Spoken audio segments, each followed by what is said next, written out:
Emma Calloway was not supposed to be there. Not in the sparkling ballroom of the Harrington Hotel with its crystal chandeliers and guests wearing jewelry worth more than her entire savings account. She was supposed to be invisible. That was the job. Carry the tray. Smile when smiled at. Refill the glasses. Disappear between the tables like a shadow with a Tadano with a uniform. She had been doing it beautifully for 3 hours. Rosa had warned her before their shift began that this particular event drew a different crowd than the usual Friday night dinner service. These were the people whose names appeared in newspaper headlines without anyone being shocked. Technology founders, real estate giants, names sewn into the fabric of New York City itself. Emma had listened, tied her apron, and told herself it did not matter. Rich people needed drinks just like everyone else. She moved through the crowd with her tray balanced in one hand, navigating the sea of silk and wool and expensive perfume. Around her, conversations floated through the air in fragments. A merger that had just been finalized.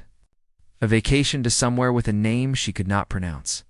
A new building going up on the west side that would change the skyline by spring.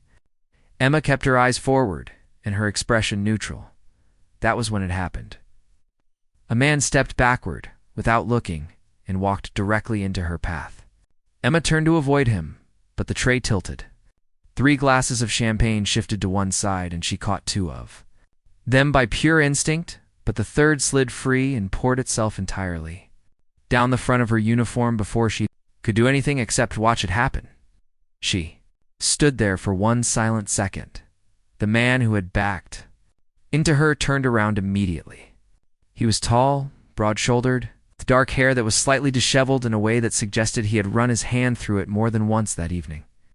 His suit was charcoal gray and immaculate, except for the single drop of champagne that had caught the edge of his sleeve. Emma opened her mouth to apologize. He spoke first. "That was completely my fault," he said. "I was not watching where I was going. Are you all right?" The sincerity in his voice surprised her. She had expected irritation or indifference. "I am fine," she said. "Just wet." Something flickered at the corner of his mouth. Not quite a smile, but close to one. He reached into his jacket pocket and produced a folded handkerchief, which he offered to her. It was white linen and monogrammed with the letter W in the corner. Emma stared at it. Nobody her age used monogrammed handkerchiefs. "Thank you," she said, taking it because refusing seemed rude, and she had champagne dripping from her collar. She dabbed at the fabric uselessly. The handkerchief was not going to solve the problem, but the gesture of it somehow made her feel less embarrassed. "Sebastian Worth," the man said, extending his other hand. Emma looked up at him. Emma Calloway. They shook hands there in the middle of the ballroom with the orchestra playing something soft in the background, and Emma realized with mild alarm that she recognized his name. Sebastian Worth. Worth Technologies. She had read something about him on her phone a few weeks back. A profile about the youngest self-funded tech company to cross a certain financial threshold that meant nothing to her in real terms, but apparently meant everything to the people in this room. She handed back the handkerchief. He tucked it into his pocket without looking at it. "I really am sorry," he said again. "You already apologized," she told him. "I know. I am doing it twice because once did not feel like enough." Emma shifted her empty tray under her arm. She should go find Rosa and get a fresh shirt from the kitchen. She should get back to work. She should stop standing here talking to a man who had more money than she would see in her lifetime. "Should get back to your guests," she said. He glanced toward the crowd with an expression she could only describe as mild suffering. "I was actually standing over here trying to avoid them." "At your own event?" "It is not my event. I was invited. There is a difference." He looked back at her. "Are you always this direct with strangers?" "I am always direct," Emma said. "It saves time." The corner of his mouth became an actual smile this time. She told herself she was going to walk away. She did not walk away. Instead, she asked him why he was hiding at the edge of his own social circle. And he answered honestly and at length, and then he asked her something back, and she answered. And somewhere in the middle of that exchange, the tray disappeared from under her arm because Rosa materialized out of nowhere. Took it, gave Emma a look that contained an entire conversation, and vanished again into the crowd. Emma and Sebastian stood near the tall windows that overlooked the city and talked for what felt like 20 minutes, but turned out to be over 2 hours. She learned that he had grown up in Pittsburgh, the son of a man who had built a small manufacturing company and run it into the ground. She learned that he had started Worth Technologies from a single rented office, with 2 employees and no investors, because every investor he approached had told him the idea was impractical. She learned that he ate the same lunch almost every day because making decisions about food felt like a waste of the mental energy he needed for other things. He learned that she was from a small town outside Columbus, that she had moved to New York 4 years ago with a portfolio of watercolor paintings and a plan, had not survived contact with the actual cost of living, that she worked 3 jobs and rotating schedules to keep her apartment, that she still painted, sometimes when she had the energy and the light, which was less often than she wanted it to be. He listened like what she was saying mattered. Emma could not remember the last time someone had listened to her like that. Not politely waiting for his turn to speak, but actually listening, following the thread of what she said, asking questions that proved he had been paying attention. When she stepped outside to the terrace for air, he followed. The October night was cold and sharp, and the city spread out below them in its usual and different glory. "Should go back inside," Emma said. "You keep telling me where I should be," Sebastian observed. "You keep ignoring me. I am very good at selective hearing." He stood beside her at the railing and looked out over the lights. "Can I ask you something?" "You can ask. When was the last time you did something you actually wanted to do instead of something you had to do?" The question landed somewhere unguarded inside her. Emma looked out at the city for a moment without answering. The wind moved through her hair, and she thought about her watercolors gathering dust in the corner of her apartment. She thought about how she had told herself she would paint last Sunday and then spent the day sleeping because she had worked a double shift the night before. "I do not remember," she said. Finally, Sebastian nodded, as if that confirmed something he already suspected. They stayed outside longer than was reasonable for the temperature. At some point, Rosa appeared in the doorway and caught Emma's eye and made a small motion that meant the event was winding down, and the serving staff were cleaning up inside. Emma turned to go, and Sebastian said her name in a way that stopped her before she reached the door. "Emma," she turned around. He looked at her steadily, like a man who was about to say something he had decided on, with full awareness of its consequences. "I know we just met," he said. "I know this is not something either of us planned, but I do not want tonight to end yet. Come have a drink with me somewhere that is not this ballroom." Emma had a rule about this. She had several rules, actually, built carefully over years from the rubble of choices she had made when she was younger and less careful. Rules about not blurring the line between working and personal. Rules about men who existed in a different economic universe. Rules about protecting herself from situations that could only end one way.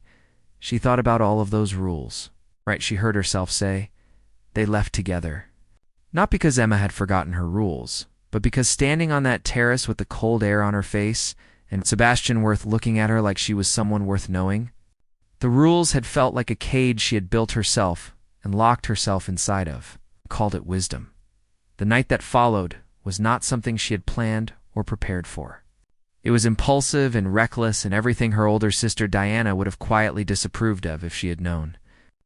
But it was also the first night in longer than Emma could measure that she felt completely present, completely herself, completely alive to the possibility that something unexpected could be the beginning of something real. She told herself it was just one night. She almost believed it. By the time the city had gone quiet and the sky outside, Sebastian's penthouse windows had shifted from black to the particular deep blue that comes just before dawn. Emma lay awake beside a sleeping man she barely knew and understood with quiet clarity that she had miscalculated, that whatever this was had already become something she was not going to be able to walk away from as easily as she had told herself she could. She closed her eyes, She told herself she would. Leave before he woke up. She almost believed that too. Emma had made it all the way to the front door. That was the part that frustrated her most when she thought about it later. She had been so close. Her shoes were in her hand, her bag was tucked under her arm, and the elevator was only a hallway away. She had even managed to undo the first lock without making a sound, which she considered a genuine accomplishment. Given that her heart had been beating so loudly she could feel it in her throat, then his voice came from behind her. "You are leaving." Without saying anything, it was not a question. Emma stopped moving, but did not turn around. She stared at the door in front of her, the way a person stares at a finish line they can no longer reach. "Did not want to wake you," she said. "I heard you the moment you got out of bed." His voice was closer now. Not close enough to touch her, but close enough that she knew exactly where he was standing. "You are not as quiet as you think you are." Emma turned around, because not turning around felt like a different kind of cowardice. Sebastian was leaning against the wall at the edge of the entryway. He was wearing dark pajama pants and nothing else, and his hair was slightly disordered from sleep, and he looked completely unhurried. Like a man who had all the time in the world and had decided to spend some of it watching her try to escape his apartment.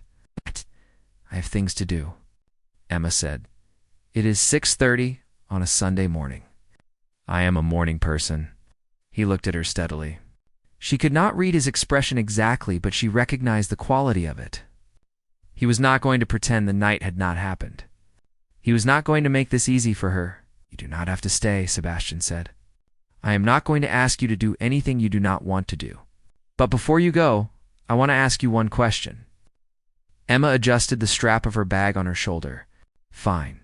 When you imagine walking out that door, getting in a cab, going back to your apartment, going back to your regular Sunday, how does that feel?" She opened her mouth to say, "Fine." The word did not come. She tried again, and it still would not arrive because it was not true, and some honest part of her refused to say it. The thought of leaving felt like stepping off something solid into empty air. It felt like a loss she had not earned yet and could already feel anyway. "Terrible," she said quietly. Sebastian nodded once. Like a man receiving information he intended to keep. "I make good coffee," he said. "Stay for that. Nothing else, just coffee." Emma looked at the door behind her. Then she set her shoes down on the entry table. The kitchen was enormous and looked like something from a design magazine. Emma sat on a high stool at the island and watched Sebastian move around the space with a competence that surprised her. He ground beans by hand, used a French press. Moved between the refrigerator and the counter with the ease of someone who actually cooked rather than someone who called a personal chef and waited. "You know what you are doing in here?" Emma said. "My grandmother taught me.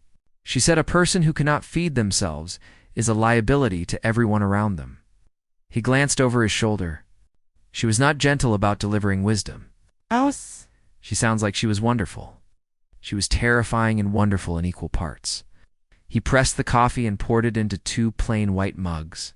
She came to this country from Trinidad with $40 and a suitcase and built a life entirely from stubbornness.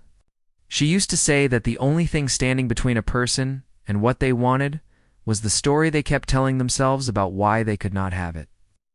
Emma wrapped her hands around the warm mug. "What story do you tell yourself?" Sebastian leaned against the counter across from her. "That I do not deserve the quiet things. The steady, ordinary, good things. That I am only built for work and ambition and forward motion. Is that true?" "I used to think so." He looked at her. "I am revising my opinion." Emma felt heat move through her that had nothing to do with the coffee. She looked down at her mug. "What happened to you?" Sebastian asked. He said it gently, without urgency. "Not last night, before something made you this careful." Emma considered lying. It would have been easy and clean. But he had asked her directly and she was tired, and tired people sometimes tell the truth by accident. "I was engaged," she said, "when I was 23. His name was Trevor, and he worked in finance, and I thought he was the most certain thing I had ever chosen." She turned the mug slowly in her hands. "He was seeing other people the entire time. Multiple people. When I found out and confronted him, He told me it did not change anything because he was still choosing to marry me. He said I should consider that a compliment. Sebastian was quiet. I called off the wedding 2 months before the date, Emma continued. Lost every deposit. Half our friends sided with him because he was charming and good at explaining things. My sister told me I was brave. My mother told me I was impulsive. My father did not say anything for a long time, which was its own kind of answer. She looked up. I have been careful ever since. Careful is exhausting, Sebastian said. Careful is safe, not always. Sometimes careful just means you are lonely in a way you have gotten used to. The accuracy of that landed somewhere that made Emma want to look away. She did not let herself. What about you? She asked. Sebastian was quiet for a moment. He pulled eggs from the refrigerator and began cracking them into a bowl with a practiced efficiency. My father built a company from nothing and sacrificed everything personal to do it. Every birthday I can remember, it was either traveling or on a call or sitting at the dinner table with his mind somewhere else entirely. He loved us. I do not doubt that. But love without presence is just an intention, and intentions do not raise children. He whisked the eggs. I swore I would not become him. And then I built Worth Technologies and looked at my calendar one day last year and realized I had not taken a single day off in 14 months. Are you him? Not yet. But the door is open, and I keep standing near it. He poured the eggs into a pan. That is why last night mattered to me. Not just because of who you are, but because talking to you was the first time in years that I forgot to think about work. The first time I was completely present in a conversation instead of halfway somewhere else. Emma watched him cook. His movements were careful and unhurried. The eggs came out soft and creamy, and he added fresh herbs from a small pot on the windowsill that suggested someone in this apartment actually cared about cooking. He set a plate in front of her. She took one bite and said nothing for a moment. Then she said, "These are genuinely excellent." My grandmother also insisted we learn to make eggs properly. She said it was the truest test of whether someone could be trusted. That is a significant amount of pressure to put on breakfast food. She was a significant person. Emma smiled. It surprised her how easily it came. She had not expected to be sitting in this kitchen smiling at this man and meaning it, without any effort at all. They talked through breakfast and into the late morning. Sebastian made more coffee, and Emma stopped tracking the time. She told him about her watercolors, the ones she had given up on 4 years ago, when rent became more urgent than art. She told him about the painting she had done of the subway platform at rush hour. All those faces in their private worlds, and how a stranger had stopped to look at it. For a long time before asking if it was for sale, and she had said no, without knowing why. Sebastian listened to every word with the same focused attention. She had noticed at the gala, he did not look at his phone once. I want to show you something, he said, when they had finished eating. Not here. Outside the city? Will you trust me for a few hours? That depends on where you are taking me. Somewhere honest, he said it simply, like it explained everything. Somewhere I have never taken anyone else. Emma thought about her Sunday. She thought about her empty apartment and the unopened bag of groceries. She had meant to deal with yesterday and the watercolors sitting in the corner collecting dust. She thought about careful and safe and all the choices that had gotten her to a life that was functional and fine and quietly. Persistently lonely. All right, she said, but I need to change first. Sebastian found her a soft gray sweater that fell past her hips, and they stopped at a small shop near his building 4 jeans in her size. He did not make a production of paying, and she did not argue about it because he had already moved past the transaction before she could formulate a protest. And arguing after the fact felt more exhausting than just accepting gracefully. They drove north out of the city in his car, a dark and understated vehicle that was clearly expensive but not showy. The city gave way to highway, and then 2 smaller roads, and then 2 winding 2-lane paths. Through trees that had gone orange and red with October, Emma watched the landscape through the window and felt something in her chest slowly unclench muscle by muscle, like a fist relaxing open. Sebastian pulled off the road and down a dirt track and eventually into a clearing. where a cabin sat facing the most beautiful valley Emma had seen outside of a photograph. Wood and stone, modest in size, with a porch that looked out over trees and hills and a small lake catching the afternoon light in the distance. "This is mine," Sebastian said. "Not worth technology's property, not an investment. Mine." Emma stepped out of the car and stood looking at it. "It is perfect. Come see the view from the back." They stood on the back porch together for a long time without speaking. The quiet was the deep kind that cities never quite achieve, where the absence of noise becomes a presence of its own. Emma breathed it in. "I come here when I need to remember who I am," Sebastian said beside her. "When the company and the meetings and the version of me that belongs to everyone else gets too heavy, I come here and I just exist for a while." "Have you brought anyone here before?" "No." Emma looked at him. "Why me?" "Because last night when you told me you had given up painting, you looked like someone describing a small death. And I thought that whoever this woman is, she deserves to be somewhere that reminds her that beauty exists outside of survival." Emma's throat tightened. She turned back to the view so he would not see her face. "I do not know what to do with you," she said quietly. "You do not have to do anything with me yet," Sebastian said. "Just stand here for a while. That is enough." So they stood there together, watching the light move across the valley, and Emma let herself feel it. Not just the view, all of it. The warmth of him standing next to her, the solid reality of the porch railing under her hands. The way this afternoon felt entirely unlike any afternoon she had lived in recent memory. She was still scared. She did not pretend otherwise to herself. But standing on that porch beside Sebastian Worth, with the valley spread out below them and the afternoon light going golden around them, scared felt like something she could hold without being destroyed by it. "Stay tonight," he said eventually. "Not like last night. Just dinner and a fire and conversation. I will drive you home in the morning." Emma looked at the cabin. Then she looked at him. "Do you have food here?"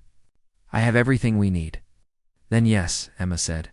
"Tonight," and she meant it without qualification, without the small voice in the back of her mind already preparing her exit strategy. Just yes. Clean and whole. It was the bravest thing she had done in years. Emma went home the next morning. Sebastian drove her back to Queens. Unhurried, like a man who was confident in what he was doing and saw no reason to rush. He told her he would call. She told him she was bad at answering calls. He said he would call anyway.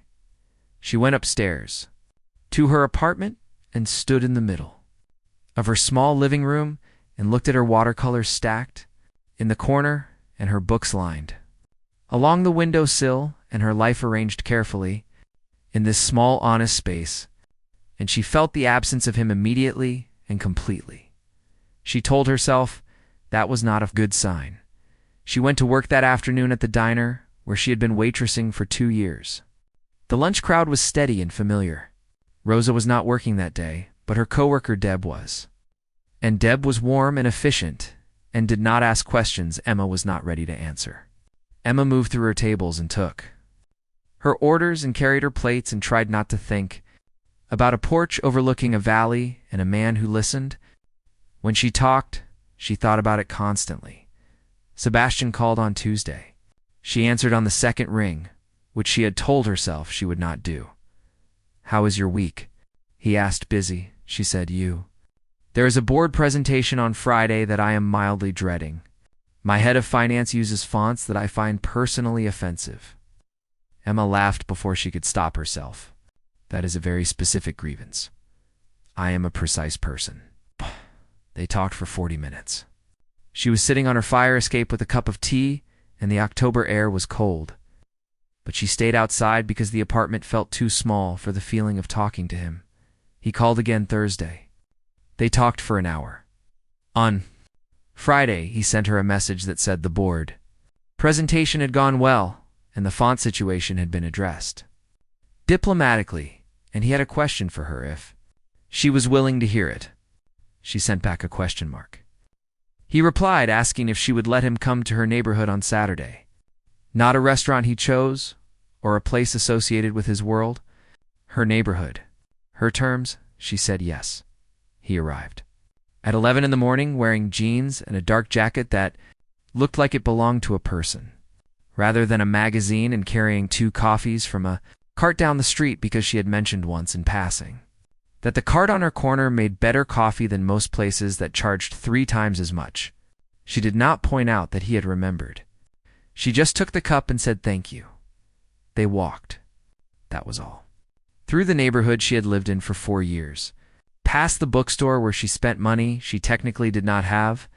Past the community garden that was winding down for the season. Past the small park where she came to read on the rare Sunday afternoons that belonged entirely to her. Sebastian walked beside her and asked questions about what he was seeing. Not polite questions, but real ones. The kind that required her to actually think about answers she had never articulated before. Why this neighborhood? What she loved about it? What she wished were different? It feels like a place where people actually live, she said, as opposed to a place where people perform living. Is exactly the right distinction. Sebastian said they stopped at the community garden, and Emma showed him the small plot she had contributed to last spring. A square of earth that was empty now, but it held tomatoes and basil, and one very ambitious pepper plant that had ultimately not survived July. You garden, he said. Badly, but I try. I want to try, Sebastian said. And the way he said it made it clear he was not talking about gardening. Emma looked at the empty plot of earth. I am not easy to be with, she said. I have been told that. Not meanly, just honestly. I am stubborn, and I overthink everything, and I have a tendency to pull away right when things start to feel real, because feeling real means there is something to lose. I know. Sebastian said, You do not know yet. You have known me for less than a week. I know enough to know that the things you are describing are not flaws. They are the results of being let down by people who should have been reliable. He turned to face her. I am not asking you to stop protecting yourself. I am asking you to consider that not everyone is asking you to hand over the thing you are protecting. Emma looked at him. The morning light was bright and clear, and there was nowhere to hide in it, which she suspected was part of why he had suggested coming to her neighborhood rather than meeting somewhere dim and atmospheric. I have not painted anything in 8 months, she said. It was not a response to what he had said. It was something else, something she had been carrying. I know. I look at my supplies and I feel guilty, and then I feel ashamed of the guilt, and then I do not paint. What would help? I do not know. A reason. A reason that felt bigger than survival. She paused. When I was at the cabin and I looked out at that valley, I wanted to paint it.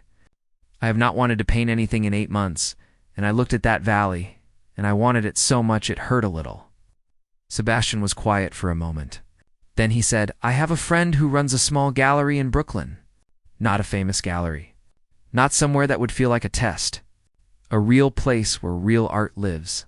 She is always looking for new work, and I have never recommended anyone to her because I had no basis to judge and no reason to get involved. I would like to introduce you, not as a favor, not as something you owe me, just as one person telling another person that there is someone worth knowing. Emma felt the familiar resistance rise up. The part of her that had learned to be suspicious of offers that came attached to people. It had learned the cost of owing something to someone who had more power than you. And if nothing comes of it, she said, then nothing comes of it. You go back to your life exactly as it was, and I have not taken anything from you. And if something does come of it, then you earned it. Your work, your talent, your conversation with her. I am not in the room for any of that part. Emma looked at the empty garden plot.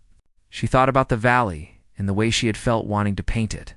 She thought about 8 months of guilt and the watercolors sitting in the corner of her apartment. She thought about what Sebastian's grandmother had said. The only thing standing between a person and what they wanted was the story they kept telling themselves about why they could not have it. All right, Emma said. An introduction. Nothing more. Nothing more. Sebastian agreed. He did not smile the way she expected him to.